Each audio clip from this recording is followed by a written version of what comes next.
जय माता दी दोस्तों। आइए जानते हैं कि मरने के बाद आत्मा कहाँ जन्म लेती है, पुनर्जन्म होता है या नहीं होता।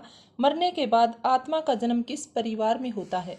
हिंदू धर्म में बताया गया है कि जो व्यक्ति जन्म लेता है उसकी मृत्यु भी निश्चित है और जो व्यक्ति मरता है उसका पुनर्जन्म भी निश्चित है, जो किसी भी हालात में टाला नहीं जा सकता। इसलिए मरने वाले का ज़्यादा शोक नहीं करना चाहिए। परंतु प्रश्न ये है कि जो मर गया है उसका दोबारा जन्म लेना संभव है या नहीं है। वह दोबारा कहाँ जन्म लेने वाला है। दोबारा अपने ही घर में जन्म लेगा या कहीं और। क्या कोई आत्मा अपने पाप या पुण्य कर्मों से अपने ही घर में, अपने कुल में वापस आ सकती है। यही प्रश्न महाभारत के दौरान युधिष्ठिर ने महर्षि वेदव्यास जी से किया था। तो महर्षि वेदव्यास जी ने कहा था कि यह प्रश्न जितना सरल है वास्तव में उतना ही रहस्यमयी भी है। पुनर्जन्म तो मनुष्य जरूर लेता है, लेकिन कभी कभी कोई आत्मा अपने ही कुल में बार बार जन्म लेती है, तो इसका मतलब है कि उसके अधूरे कार्य उस परिवार से जुड़े हुए हैं, या फिर किसी श्राप के कारण भी वह आत्मा अपने कुल में बार बार जन्म लेती है। पुनर्जन्म के 3 मुख्य कारण होते हैं। पहला, जो कर्म पहले किए गए हैं उनका फल अगले जन्म में मिलने के लिए उस आत्मा का उसी कुल में दोबारा जन्म होता है।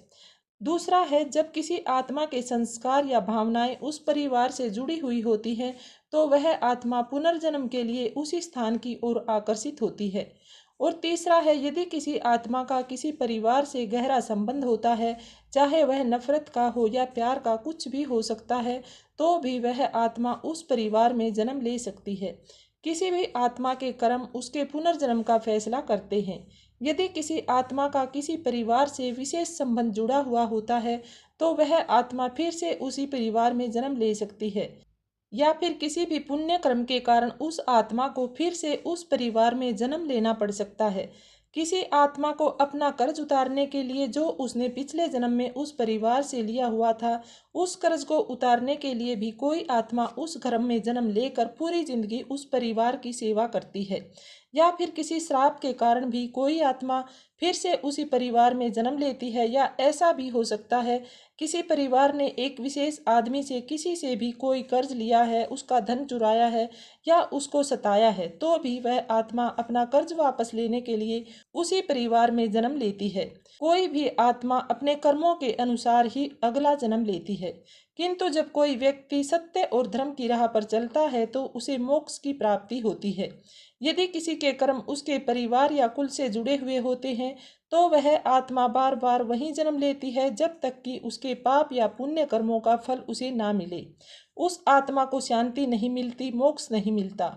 कुल मिलाकर यही कहा जा सकता है कि किसी भी आत्मा के कर्म किसी परिवार या कुल के लिए बंधे होते हैं तो वह आत्मा फिर से उसी परिवार में जन्म लेती है। लेकिन सही में तो ईश्वर ही जानते हैं कि कौन कब और कहाँ जन्म लेने वाला है। तो दोस्तों, पुनर्जन्म के बारे में आपकी क्या राय है, कमेंट बॉक्स में ज़रूर बताएं। वीडियो पसंद आई हो तो वीडियो को लाइक करें, शेयर करें, चैनल को सब्सक्राइब कर लें। जय माता दी।